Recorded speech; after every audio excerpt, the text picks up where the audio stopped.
हमारी पाकिस्तानी शादियों में चमक दमक, रोशनियां और दिखावा तो सभी देखते हैं। हर तरफ रौनक होती है। टेबल्स पर ढेरों ढेर कीमती खाने लगे होते हैं और लोग अपनी प्लेट्स को ऊपर तक भर लेते हैं। लेकिन अफसोस, 2 निवाले खाकर बाकी सब कचरे में फेंक दिया जाता है। खाने की ये बर्बादी देखकर दिल खून के आंसू रोता है। लेकिन इस चमक दमक और अमीरी के बीच कोई अनबुर्दी गरीब रिश्तेदार खातून को नहीं देखता। उन्हें शादी का कार्ड कर बुलाया तो गया, लेकिन इज्जत देने के लिए नहीं, सिर्फ रिश्तेदारी का दिखावा करने के लिए। वो एक कोने में सहमी हुई बैठी रहीं।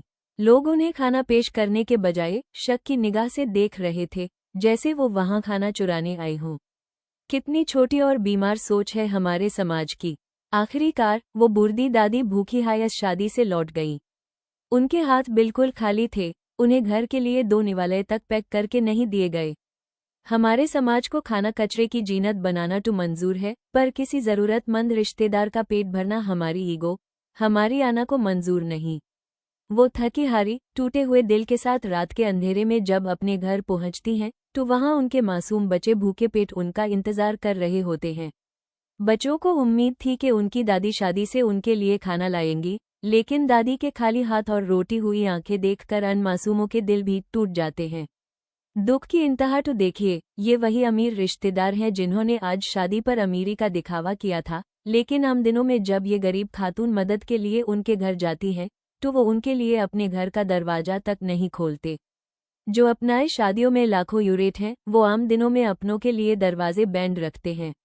बाहर अपनों ने ठुकराया और अंदर उन्हीं के रुख ने उन्हें और उनके बच्चों को अकेलेपन और भूख के सहारे छोड़ दिया।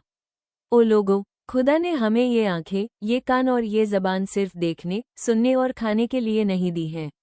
ये सब खुदा की नेमतें हैं, इंसानियत की खिदमत के लिए।